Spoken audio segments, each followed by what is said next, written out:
Halo teman-teman Tuna Lovers, bertemu lagi dengan saya Leni Sandra dari Krista Tuna dalam acara Melek Gizi. Hari ini saya ditemani lagi oleh Dr. Christina Rusli. Beliau adalah seorang dokter spesialis gizi klinik.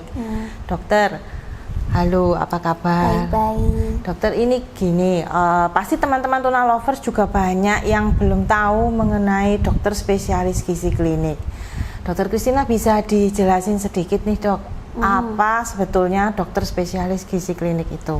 Nah, kalau dari profesi kami sebagai seorang dokter spesialis gizi klinik itu sama seperti dokter yang lain. Jadi pada dasarnya kita tetap melakukan 4 langkah kesehatan. Jadi ada yang namanya langkah kesehatan itu berupa promotif atau meningkatkan kesehatan. Kalau dalam bidang kami untuk meningkatkan kesehatan itu contohnya seperti pada saat ibu hamil, biasanya kan seringkali searching cari gimana sih caranya untuk meningkatkan gizi yang dimakan supaya nanti anaknya pada saat lahir dalam kondisinya sehat, kemudian untuk tingkat kecerdasannya juga bagus, jadi pada saat sekolah juga nilainya oke.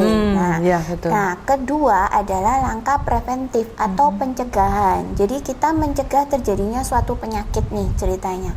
Nah, kalau dalam bidang kami akan memberikan informasi bagaimana sih cara pengaturan pola makan sehari-hari supaya kita bisa terhindar dari berbagai macam penyakit. Contohnya, kalau yang gampang seperti sakit gula. Jadinya kita makan nasi jadinya tiap hari kan karena memang kita makanan pokok, tapi berapa banyak sih sebetulnya yang harus dikonsumsi sehari-hari seperti itu. Terus kalau untuk yang lain misalkan contohnya untuk sakit jantung, jadi kita boleh atau tidak makan tipe lemak apa sih yang boleh kita konsumsi, mana yang tidak boleh kita konsumsi seperti itu. Kemudian langkah yang ketiga adalah langkah kuratif. Jadi kami biasanya kalau untuk langkah yang seperti itu bekerja sama dengan dokter yang lain ya tentunya. Biasanya pada pasien-pasien yang dirawat di rumah sakit. Contohnya nih kalau misalkan pasiennya kena stroke, biasanya kan harus makan lewat selang kadang-kadang seperti itu.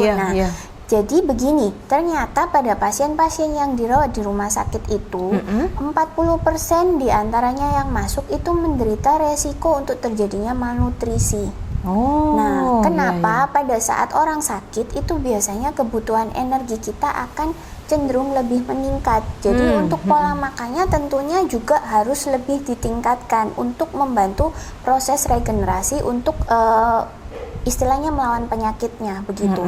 Nah, tapi ternyata pada saat orang yang sakit itu memang cenderung nafsu makannya kan berkurang. Biasanya cuman makan, dok saya enggak mau makan, biasanya cuma makan hanya 1-2 sendok. Nah, di sini kami berperan untuk mengaturkan bagaimana sih caranya orangnya bisa tetap makan dengan jumlahnya kecil, tapi nutrisinya bisa tercukupi untuk kebutuhannya.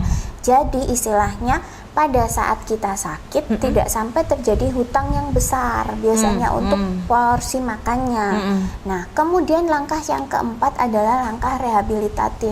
Jadi nih kalau misalkan setelah pulang sakit yang stroke tadi pulang ke rumah, itu kan biasanya dilatih ya, ada orang harus latihan menggerakkan tangan, kemudian latihan untuk jalan, bicara, apa segala macam.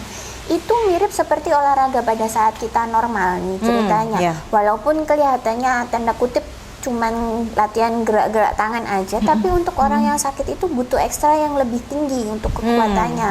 Nah, seperti itu pada saat itu sama. Kita kalau kondisi habis olahraga kan lapar nih, kan pasti butuh makannya lebih banyak. Jadi ya itu tadi kita mengaturkan bagaimana supaya tetap nutrisinya itu tetap cukup dengan kondisi yang dia aktivitasnya yang seperti itu, supaya nanti pasiennya ini cepat pulih ke kondisi normalnya. Jadi bisa aktivitas kembali. Seperti itu kurang lebih pekerjaan kami sebagai dokter gizi klinik. Oh gitu. Wah, ini kita dapat sedikit pengetahuan mengenai apa dokter spesialis gizi klinik itu dan tugas-tugasnya apa saja.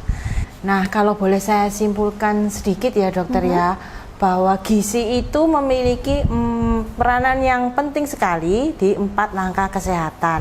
Yang pertama yaitu promotif, di mana gizi itu bisa membantu meningkatkan kesehatan tubuh kita.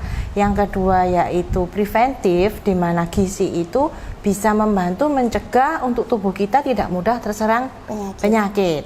Yang ketiga yaitu kuratif, di mana gizi itu bisa membantu proses penyembuhan pada saat kita sedang sakit. Lalu yang terakhir adalah rehabilitatif, yaitu di mana gizi itu bisa membantu mempercepat proses pemulihan tubuh kita kembali ke normal saat sedang sakit untuk cepat kembali ke kondisi seperti normal sebelumnya.